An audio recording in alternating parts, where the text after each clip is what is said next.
आज हम आए हैं पांडव भवन के भंडारे में।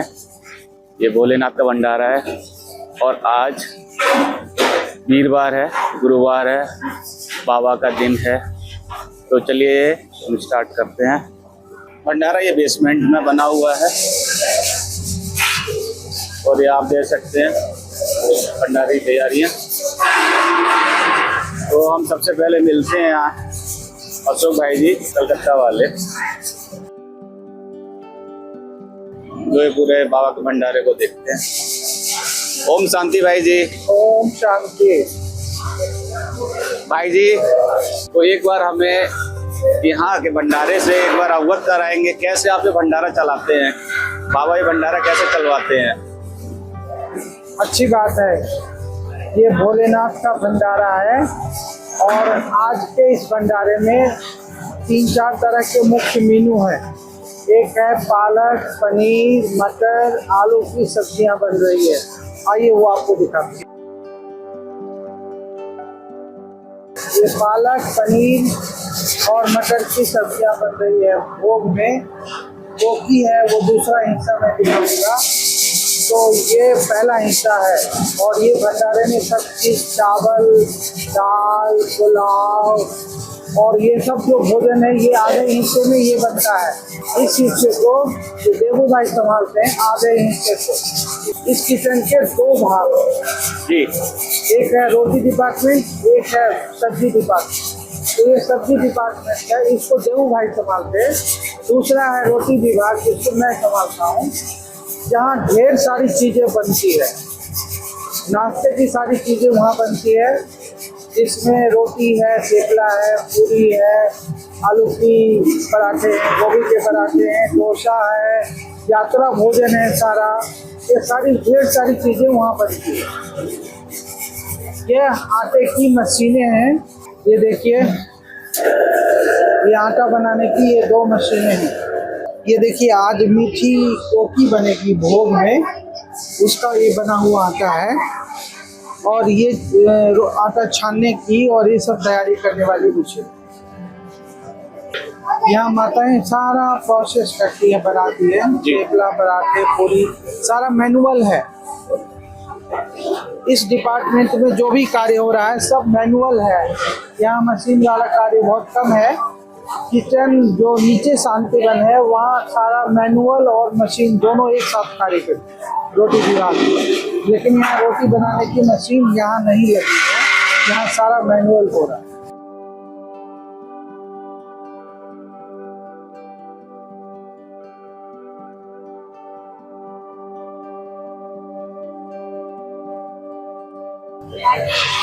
ये माताएं 1 महीना 2 महीना अपनी इच्छा से भारत के भिन्न सेवा केंद्रों से सेवा करने के लिए आती हैं। ये ज्ञान में और राज्यों की संपूर्ण साधना करती है और ये संपूर्ण धारणाओं में चलती है। वही माताएं आती हैं जो संपूर्ण धारणाओं में चलती है, ज्ञान में चलती है और राज्यों का अभ्यास करती है। उसे ही बाबा सेवा के कार्य में भंडारे में यूज करते, प्रयोग करते। आज क्या बन रहा है? ये यात्रा भोजन है, सैंडविच और आलू फ्राई है, खराब नहीं होगा यात्रा के लिए। तो यहाँ से, चूंकि हमारे पास ऐसा सिस्टम है कि कोई बाहर का खाना नहीं खाता है, ट्रेन में जो भोजन है हम यहीं से बना के देते हैं। तो ये सारा का सारा मैनुअल होता है यहाँ, जिसमें यात्रा भोजन में सैंडविच है, थेपला है, पूरी है, आलू की सब्जियाँ हैं, इस तरह से वे चीज़ें जो खराब न हो उस तरह का मेनू हम बनाते हैं। यहाँ मेरी छोटी सी ऑफिस है किचन की, जहाँ मैं लिखता पढ़ता हूँ और कारोबार सब यहाँ होता रहता है। यह रोटी विभाग है, जो आधा विभाग हमने बताया। ये आज का बाबा का भोग है। वो देखा आपने पनीर की सब्जी, यह कोकी है, ये स्वीट है। किस चीज से बनी है भाई जी? इसमें आटा है, चीनी है, तेल या घी हम जो भी यूज करते हैं वो है, और थोड़ा पानी है। ये सदानंद भाई है, जो यहाँ जो भी VIP का भोजन बनता है वो सबको आप देखते हैं। ओम शांति भाई जी। यह रोटी विभाग है, यहाँ आप नजदीक से इसको देख सकते हैं। यहाँ अभी पराठे बन रहा है, इसके बाद वो कोकी बनेगी यहाँ पर। ये सारा सब कुछ मैनुअल है यहाँ पर। ये सब इस विभाग में कार्य करते हैं परमानेंट। भाई ये कब से चल रहा है भंडारा यहाँ पर? ये भंडारा 80 से चल रहा है यहाँ पर। यहाँ पर इससे पहले दूसरा किचन था जो छोटा था जी। चल तो यहाँ बहुत पहले से 50 साल से है, लेकिन ये किचन 80 से चालू है। ये केरोसिन है, वो स्टीम है, स्टीम की मशीन वहाँ अंदर लगी हुई है सारा। वो देखते हैं। हाँ आइए। अभी केरोसिन तो अभी होता नहीं होगा? यस, केरोसिन के चूल्हे हैं ये सब जो अभी केरोसिन अभी भी इस्तेमाल में है कि बंद हो हाँ चुकी है? बिल्कुल बिल्कुल इस्तेमाल में है। ये सब केरोसिन के चूल्हे। ये देखिए पुरानी टेक्नोलॉजी से ये केरोसिन पर बन रहा है ये। ओके। कोई स्मेल नहीं है किसी भी तरह का, प्लेन में। और स्टीम का? और ये स्टीम है, स्टीम वहाँ मशीनें है जहाँ अंदर, उसमें मशीनें से स्टीम ये स्टीम मशीन देखते हैं। ये स्टीम की मशीन है। तो स्टीम जनरेट होती है यहाँ हाँ, पर? यहाँ पर स्टीम जनरेट होती है और इस स्टीम से सारा भोजन, सारा चावल जो भी बॉयल करना होता है, जो भी स्टीम करना होता है, सारा भोजन यहाँ पे बनता है। जहाँ जहाँ स्टीम की जरूरत होती है, जैसे कि चावल बनाने में, चावल बनाना है, दाल को बनाना है, दाल हाँ। में जरूरत होती है, आलू बॉयल करना है, जो भी चीज बॉयल करनी है, जो भी चीज स्टीम करना है भोजन के समय। और ये गैस पाइपलाइन भी है। ये गैस पाइपलाइन है, ये गैस तो- छोटे, और वो सारे जो रोटी की आपने देखी वो सब गैस पर। तो ईंधन के रूप में यहाँ 3 चीजें इस्तेमाल हो रही हैं। हाँ। केरोसिन, एलपीजी हाँ और स्टीम। स्टीम, तीनों तरह का इस्तेमाल किया जा रहा है। बिल्कुल बिल्कुल। भाई जी दूध कहाँ से आता है? दूध तो डेयरी है यहाँ, अमूल की डेयरी है नीचे पालनपुर जी। वहाँ से सारा दूध आता है। ये मक्खन निकालने के बाद ये छाछ छाछ भी। डेली मक्खन निकालते हैं। सब्जी विभाग देख लेते हैं। हाँ ऊपर यहाँ से सीढ़ी से चले। ये सब्जी विभाग है। यहाँ हमारे पास ट्रक सब्जियाँ आती है जो डेली यूज होता है कम से कम 1000, 1500, 2000 लोगों के लिए। तो इसलिए हमें यहाँ स्टोर करना पड़ता है सब्जियों को, और यहाँ सब्जियाँ चॉपिंग होती है, कटिंग होती है यहाँ सब्जियाँ। तो ये सब्जी विभाग है। ये सारी सब्जियां भाई जी कहाँ से आती हैं? ये सब्जियाँ पालनपुर से और आबू रोड से आती हैं। और ये डेली फ्रेश आती हैं? डेली फ्रेश आती हैं। इस सब्जियों के स्टोर है। आइए स्टोर दिखाता हूँ। यहाँ सब सब्जियाँ स्टोर होती हैं। हाँ, इनको प्रिजर्व आप करते हैं इसमें? हाँ, इसको ये पूरा कोल्ड स्टोरेज है? कोल्ड स्टोरेज है। इसमें सब सब्जियाँ हम स्टोर करके रखते हैं। ये 24 आवर चलता रहता होगा? ये तीनों टाइम सब्जियों की जरूरत पड़ती है ना, ब्रेकफास्ट में और इसके बाद भोजन में और शाम के भोजन में। ये सब हमारे पास जब सब्जियां बहुत आ जाती है तो खराब ना हो, इसके लिए कोल्ड स्टोरेज को यूज करते हैं सब्जियों के।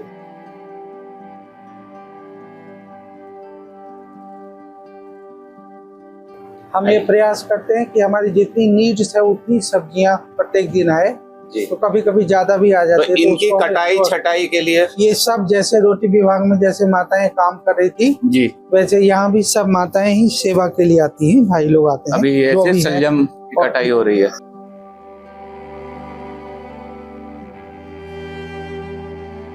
भाई जी एक और है कि आप इसका जो वेस्टेज होता है, जो छिलके होते हैं, छिलके जो वेस्टेज होता है, ये हमारे पास यहाँ पर लोकल जो लोग रहते हैं, जैसे घोड़ा पालने वाले लोग हैं जी, जैसे गाय पालते हैं, तो वो सब उन वेस्टेज को उठा करके ले जाते हैं। लेकिन शांतिवन में जो हमारे वेस्टेज हैं वहाँ तो चूंकि 20,000 लोगों का वेस्टेज निकलता है, तो वहाँ हमारी गौशाला है, तो वो सारा वेस्टेज वहाँ गौशाला में चले जाते हैं। मैंने शांतिवन में देखा वहाँ हर वेस्टेज का पूर्ण उपयोग है। पूरा संपूर्ण उसको हम रिसाइकिल जल करते हैं। तो पूरा फिल्ट्रेशन करते हैं, वेस्टेज जल पूरा फिल्टर होता है।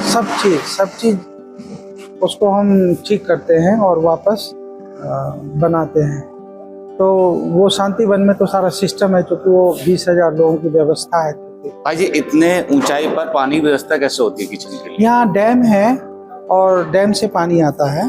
गोदरा डैम है और एक और डैम है, लोअर गोदरा है, अपर गोदरा है। वो डैम से पानी आता है, और यदि डैम सूख भी जाए तो नकी लेक से हम फिर फिल्ट्रेशन की व्यवस्था करते हैं।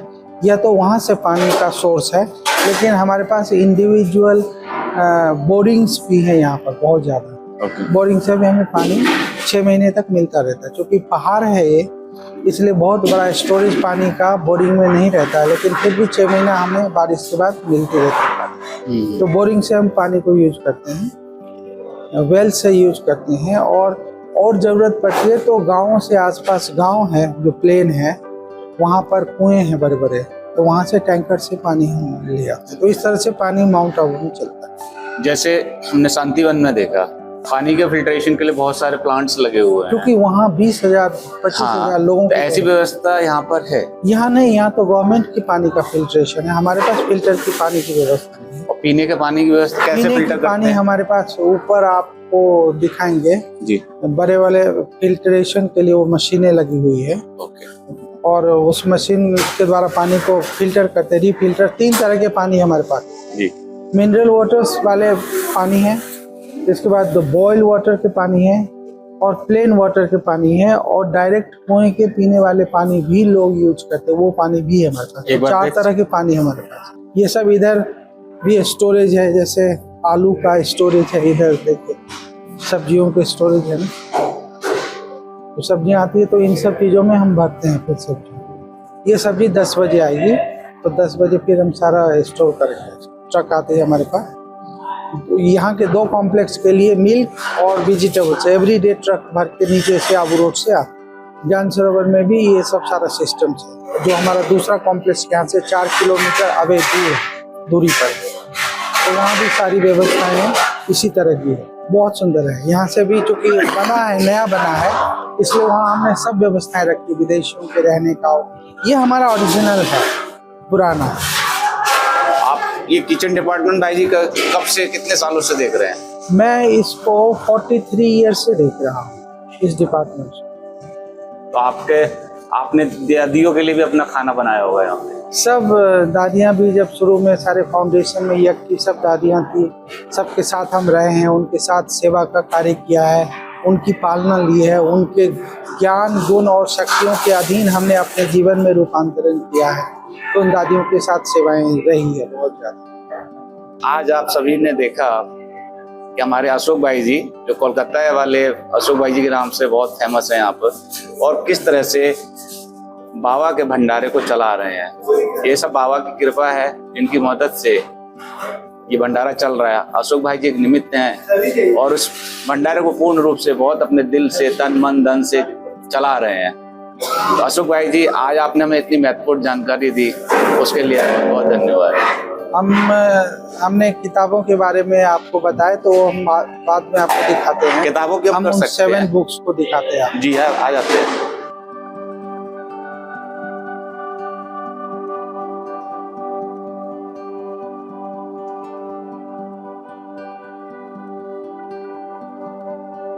ये सारी बुक्स देख सकते हैं अशोक भाई जी द्वारा लिखी गई हैं। थॉट, ये साइड टू न्यू लाइफ।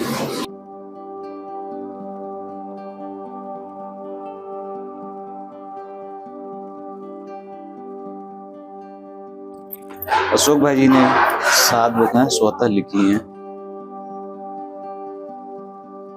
ये 5 इंद्रियों का सिंबल है, 5 इंद्रियां। अभी मेरी 3-4 बुक्स अंडर पब्लिकेशन है, तो एक साथ ही मुझे शौक है 2-2 किताब पब्लिश करने, तो अभी मैं उसको कर रहा हूँ। एक ईश्वर के सानिध्य में एक बुक्स है, ये बीके भाई जी, अशोक कुमार जी द्वारा लिखी गई सारी ये पुस्तकें हैं। अशोक भाई जी, इन बुक्स के माध्यम से आप क्या मैसेज देना चाहते हैं समाज को? इस बुक्स के माध्यम से इसमें हमने साधना की बहुत सारी पद्धतियाँ जिसकी चर्चा की है, और जिसके द्वारा मनुष्य अपने अंदर समस्त आंतरिक रूपांतरण को ला सकता है। क्योंकि बाहर रूप से तो भौतिक जगत में हमने सारी समृद्धियाँ पाली है, प्रकृति पर विजय पा लिया है, और सुख सुविधा के सारे साधन जुटा लिए हैं, लेकिन बहुत दुख की बात यह है कि हम अंतर जगत में उतनी ही बड़ी गुलामी की तरफ बढ़ गए, और इस गुलामी में जहाँ स्वतंत्रता नहीं है, हम बहुत ही तड़पन, दुख, पीड़ा और अशांति से अपने जीवन को चला रहे हैं और हम चाहते हैं कि इससे हमें मुक्ति मिले। इस आंतरिक जगत में समृद्धि, स्वतंत्रता और गुलामी से मुक्ति के लिए जो उपाय हो सकते हैं, उस पर जो हमारा चिंतन और मनन है, उसके माध्यम से मैंने इन किताबों में उन बातों की चर्चा की है और उसका वर्णन किया है। बहुत बहुत धन्यवाद भाई जी। आप समाज में एक अच्छे मैसेज देने की पूरी कोशिश कर रहे हैं। मैं भी सभी से यही कहूँगा कि इन पुस्तकों को जरूर पढ़ें और अपनी सोई अंतरात्मा को पुनर्जागृत करें, और आत्मा का परमात्मा से मिलन का एक यही साधन है। और आप भी इन किताबों को पढ़ें, कम से कम ये 2 किताबें आप गिफ्ट में ले जाएं, इनको पढ़ें। थैंक यू भाई जी, थैंक यू, थैंक यू। ये भाई जी द्वारा गिफ्ट, मैं के रूप हजार, सोच नई दृष्टि। अशोक भाई जी, आपका बहुत बहुत धन्यवाद, आपने हमें अपना बेशकीमती समय दिया। Thank you. अभी मुरली का समय हो रहा है, हम सभी मुरली में बिल्कुल बिल्कुल बिल्कुल बिल्कुल। धन्यवाद भाई जी। ओम शांति। ओम शांति।